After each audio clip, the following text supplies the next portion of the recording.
Olá, irmãos, a graça e a paz do Senhor Jesus, tudo bem com vocês? Estamos aqui mais uma vez para compartilhar uma palavra devocional, para que você possa meditar, que o Senhor possa falar de maneira específica, profunda ao seu coração.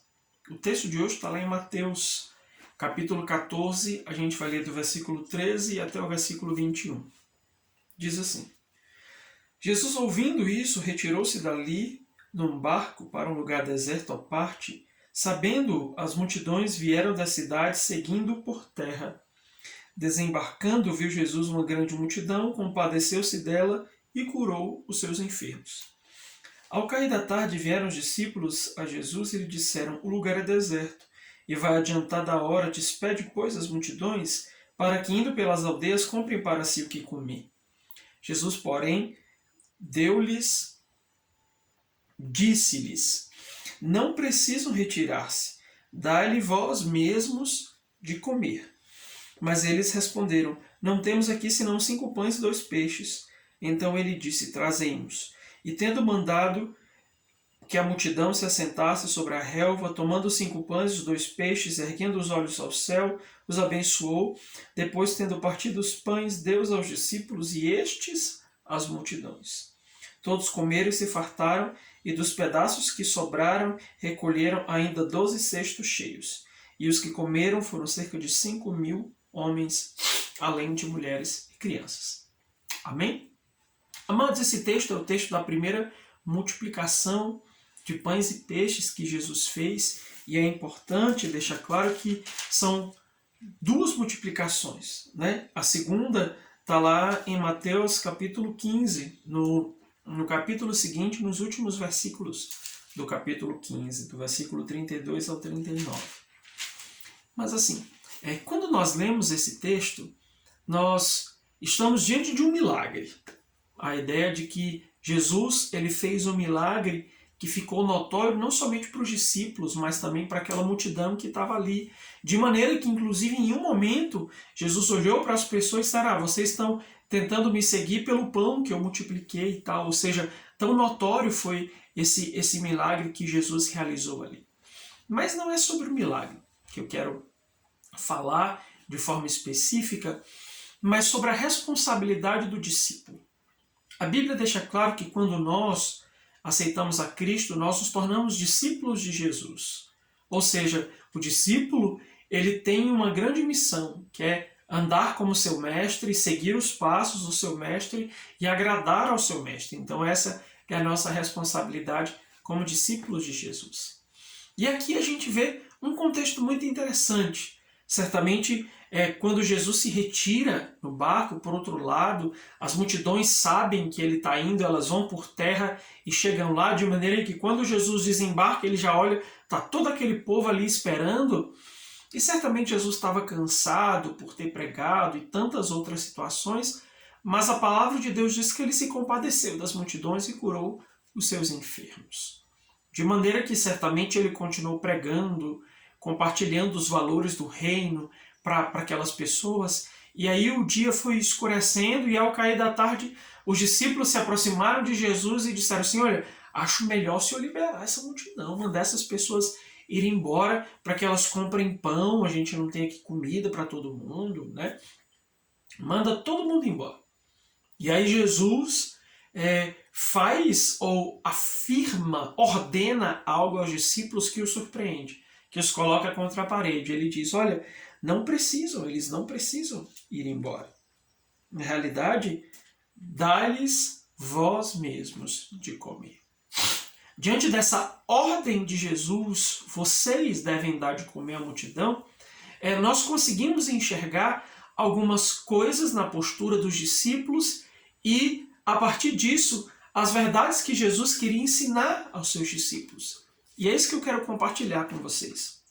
Quando nós ouvimos o posicionamento dos discípulos, a impressão que eu tenho é como se eles quisessem se livrar da multidão. Vamos embora, está todo mundo cansado, bota esse povo para ir embora, porque definitivamente a gente quer descansar, nós queremos estar em paz, nem que seja por um momento. E não só isso, mas os discípulos, eles naquele momento acreditavam que já tinham talvez feito tudo, auxiliado muito a multidão, e eles não tinham mais responsabilidade com aquele povo. No final das contas, aquele povo tinha que ir embora. E também os discípulos estavam preocupados com o seu lanche. Ou seja, eles queriam se alimentar sem a obrigação de ter que dar de comer àquela multidão. Mas quando Jesus ele diz, não dispersam a multidão, vocês devem dar de comer a eles, de alguma forma, essa expressão de Jesus, esse posicionamento de Jesus, coloca os discípulos contra a parede do tipo, o quê? Como assim? Nós não temos dinheiro, a gente não tem nada, né? E o que Jesus está querendo dizer? Quais são as verdades que nós encontramos a respeito do discipulado, de ser discípulo de Cristo? A primeira coisa é que Jesus ele se preocupa com as pessoas e da mesma forma ele desejava que os discípulos também tivessem compaixão das multidões. Amados, quando Jesus chega ali, ele olha aquelas pessoas, ele sente compaixão delas, cura seus enfermos, ministra, prega, dá atenção àquelas pessoas. Mas às vezes nós, como discípulos de Jesus, a gente não está preocupado com a multidão. A gente não está nem aí para a multidão. Na realidade, no final das contas, nós queremos nos livrar dela porque o que mais importa é o nosso lanche. O que mais importa é quando a gente fica sozinho e tem alguma coisa para fazer por nós mesmos. Mas Jesus estava dizendo, eu preciso que vocês aprendam a ter compaixão da multidão. Aprendam a olhar as pessoas, aos perdidos, aqueles que não conhecem a respeito do Evangelho com amor, com compaixão, que o seu coração seja mobilizado na direção das pessoas. Esse é um grande desafio para nós, no mundo em que nós estamos sempre constantemente sendo empurrados a sermos egoístas, a sermos individualistas, mas Jesus nos diz mais uma vez, você precisa ter compaixão da multidão. Em segundo lugar, ele nos deu uma ordem para alimentar a multidão. Ou seja, ele diz que nós, enquanto discípulos, temos que nos comprometer com ela. Não é só ter compaixão, puxa, olha, o fulano está passando por uma coisa difícil, puxa, eu vou orar aqui bem de longe. Não. Eles alimente, faça alguma coisa, se posicione, tome uma atitude, vá na direção da multidão. Não é algo apenas no sentido emocional, da coisa interior. Não, é exterior também. Vá lá e dê de comer. Vá lá e se posicione. Vá lá e se aproxime da multidão, porque só quando nós nos aproximamos da multidão, nós podemos fazer diferença no meio dela. Quando Jesus diz para os discípulos, dê vocês mesmos de comer a essas pessoas, ele estava dizendo, posicione-se, comprometam.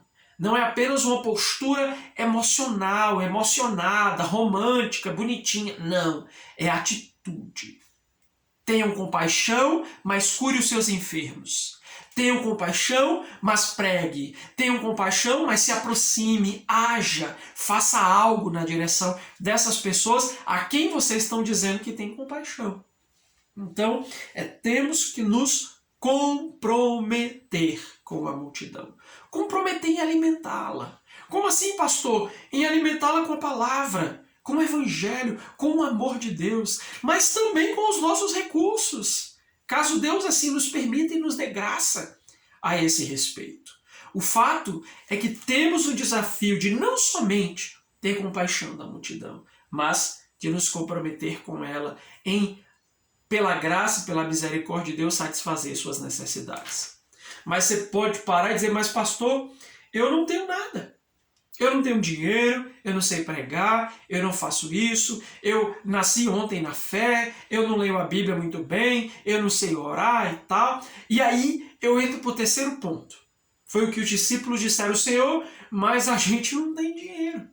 A gente tem aqui só 5 pães e 2 peixes. E esses 5 pães e 2 peixes vai dar para alimentar nem a gente, nós 12, mas o Senhor, que somos 13. Né? Imagina esses 5.000 homens, cada um deve ter trazido a sua mulher, os seus 3 filhos. Aqui no mínimo a gente tem umas 15.000 pessoas. Como é que a gente vai dar de comer esse povo todo? Ou seja, Jesus os convidou também com essa ordem, alimentem a multidão, ele os convidou e nos convida a reconhecer que nós não temos o suficiente. E essa é a parte interessante. Como assim, pastor? É verdade. Nós não temos o suficiente. E nunca teremos o suficiente para alimentar a multidão, para ministrar as pessoas, para mudar o coração delas, para satisfazer suas necessidades. Não temos o suficiente.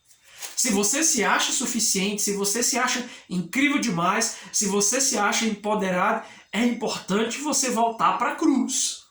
Porque nós nunca teremos o suficiente. O desejo de Jesus era levar os discípulos a reconhecer a sua insuficiência e a sua incapacidade. Senhor, nós não temos.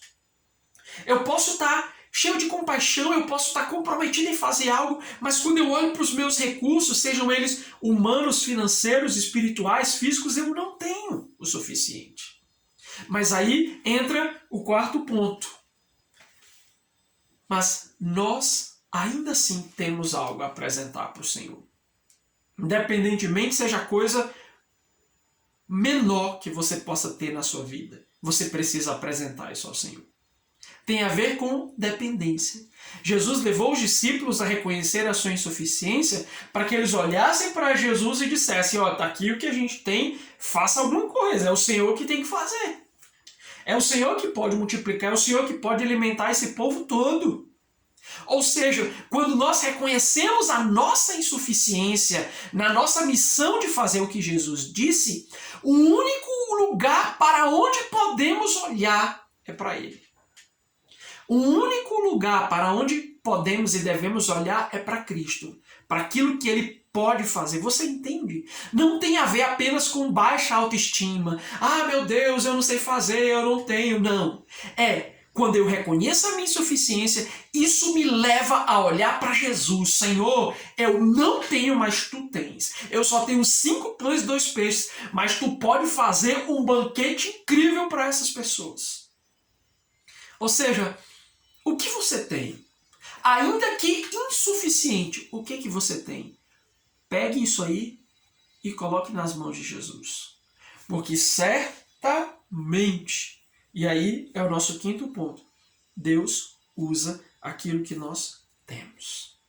Deus usa aquilo que nós temos. Aquilo que Ele colocou nas nossas mãos, apesar de ser pouco, apesar de talvez ser insuficiente na nossa perspectiva.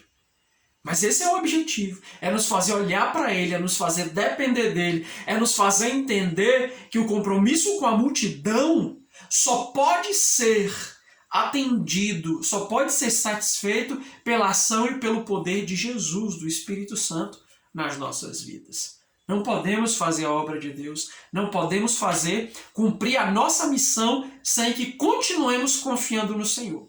Quando nós passamos a confiar nos nossos recursos, a gente vai falhar nesse processo.